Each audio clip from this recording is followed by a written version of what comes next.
আরো উপস্থিত হয়েছেন ২ নং ওয়ার্ড বিএনপির সাধারণ সম্পাদক জনাব মাহবুবুর রহমান এবং ইতিমধ্যে আমাদের মধ্যে উপস্থিত হয়েছেন সভাপতি জনাব আব্দুল আজিজ স্যার। বিশেষ অতিথি হিসেবে উপস্থিত আছেন মাননীয় প্রশাসক জনাব নুরুল বিজয় সাহেব। বিশেষ অতিথি হিসেবে উপস্থিত আছেন রূপগঞ্জ ইউনিয়ন বিএনপির সংগ্রামী সাধারণ সম্পাদক অ্যাডভোকেট আনোয়ার হোসেন। উপস্থিত আছেন রূপগঞ্জ উপজেলা সদস্য জনাব বাচ্চু মিয়া, ৯ নং ওয়ার্ড সদস্য জনাব আলামিন মাসুদ। আউযু বিল্লাহি মিনাশ শাইতানির রাজিম। বিসমিল্লাহির রাহমানির অতিথি, বিশেষ অতিথি এবং অন্য নেতা বর্গ সবাইকে আমার গ্রহণ করব না। মাদক ব্যবসা বা সেবনের সাথে জড়িত কাউকে দেখলে আইন শৃঙ্খলা রক্ষাকারী বাহিনীকে জানাবো এবং মাদক মুক্ত সমাজ গঠনে সচেতন ভূমিকা পালন করব। ঠিক আছে, আপনার উনি বলেছিলেন যে যারা মাদক গ্রহণ করে সে মাদকের সাথে জড়িত, চুরির সাথে জড়িত, ছিনতাই করে, অনেক কিছু করে। তো এই কারণে আমাদের এখন চুরিটা কিছুটা কমে এসছে, এখন আছে বাট চুরিটা কমে এসছে আর কি এদেরকে জেলে দেওয়ার কারণে। এবং আমরা তো জেলে দিচ্ছি, মাদকের আইনটা এত কঠিন আইন, মাদক দ্রব্য নিয়ন্ত্রণ আইন 2018। এই আইনে স্পষ্ট করে বলা আছে যদি মাদক রিকভারি হয়, অর্থাৎ মাদক যদি তার পকেটে পাওয়া যায়, তার কাছে পাওয়া যায়, তাহলে 6 মাসের নিচে তার কোনো সাজা নেই। মিনিমাম 6 মাস থেকে শুরু করে অ্যাভাব। এখন এই কারণে দেখবেন যে অধিকাংশ সাজা আমরা 6 মাসের উপরে দিচ্ছি।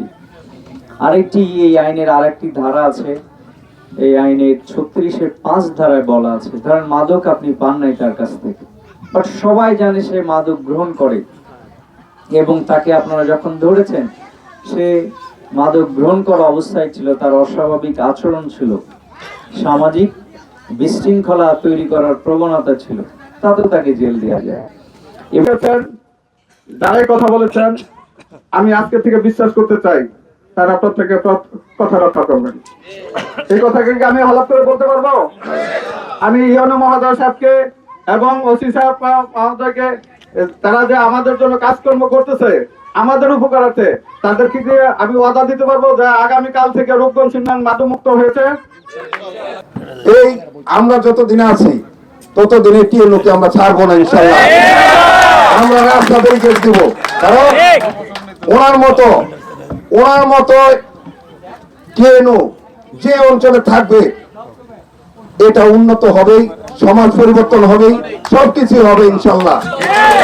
আপনারা জানেন না আজকে কিন্তু আমি টিএনও মহোদয়কে কালকে গতকাল আমরা বলি নাই, আজকে আমি ওনাকে অনুরোধ করছি স্যার একটু সময় দিবেন, তাও 11টার দিকে। স্যারের একটা প্রোগ্রাম ছিল কিন্তু ঢাকার প্রোগ্রাম বাদ দিয়ে আমাদের রূপগঞ্জের প্রোগ্রামের জন্য উনি আমাদের চেয়ে আগে আইসা পড়ছে। সেই জন্য আমরা রূপগঞ্জ ইউনিয়নের পক্ষ থেকে ওনাকে ধন্যবাদ জানাই, কৃতজ্ঞতা জ্ঞাপন করছি।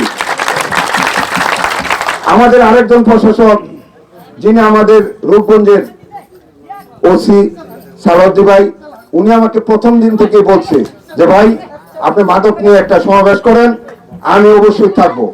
এবং আরো 1 সপ্তাহ আগে উনি আমাকে জিজ্ঞাসা করছে ভাই ডেটটা বললেন না। সুতরাং মাদকের ব্যাপারে আমাদের ওসি সাহেব এবং আমাদের সার্কেল সাহেব, মেহেদি সাহেব অত্যন্ত তারা দৃষ্টি আছে, তারা জানে কে কোন জায়গায় কোন কোন স্পটে হচ্ছে, তারা কিন্তু সব জানে। শুধু আমাদেরকে কিছু কিছু লোককে সম্মান করে দেখি তারা কিছু বলে নাই। সমাজ দীর্ঘদিন ধ্বংসের পথে ছিল, সেটাতে ফিরিয়ে আনতে হলে এই যে এরকমের সামাজিক সচেতনতামূলক যে প্রোগ্রামগুলো প্রত্যেকটা এলাকায় প্রয়োজন।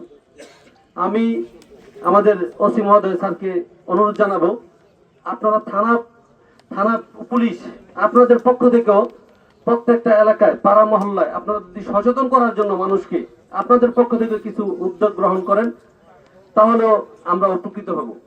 এবং যুব সমাজ দীর্ঘদিনে এই মাদক বাংলাদেশের মধ্যে অবাধে মানুষ হাতের কাছে পাওয়ার কারণেই কিন্তু আমাদের যুব সমাজ ধ্বংস হয়ে গেছে। উপকারের জন্য করতেন, আমি নিজে মাদক খামো, আবার সুন্দর করে মাদক বিরোধী অভিযান দিব। আরে ভাই মাইন্ড করেন না, ভুল হইলে মাফ চাই। যারা করেন ভালো যান। আমার বাড়ি রূপগঞ্জ ইউনিয়নের 2 নং ওয়ার্ডে আমার বাবা, আমার মা, না আমার বোনের মাদক বেচে, এটাকে আমরা জানি না? জানি কিনা? আসেন না আমরা সবাই মিলে মাদক বিরোধী ওই সভাটা শেষ করে আমরা বসি 5 জন 7 জন 10 জন, যারা নাকি আমার মতন আবার মাদক করবো না, আমরা যারা মাদক খাই এগুলো না, যারা নাকি খায় না এরকমের আছে না ভালো লোক, এদের দিয়ে আপনারা 5-7 জন 10 জন নিয়ে একটা কমিটি করে বলেন যে অমুকের ছেলে তুমুকের ছেলে তুমুকের ছেলে, আপনারা আমার সাথে থাকেন। আমি বিভিন্ন সময় বিভিন্ন ফেসবুকে আপনারা দেখে থাকবেন, আমি মানুষের বাড়িতে বইরা নিয়ে আইসা আমার বাড়ির সামনে বাইন্দা ওসি সাহেবরে ফোন দিছি, বড় ভাই আমার উপকারটা করেন, একটা লোকের ধরে বাইন্দা বাড়িতে থুয়ে দিছে, এটা একটু নিয়ে একটু দেন। দেওয়ার পরে ইউনু সাহেবের দিছে, কত আমরা ভাগ্যবান এমন একজন ইউনু পেয়েছি, উনি সাজা দিয়ে দিচ্ছে।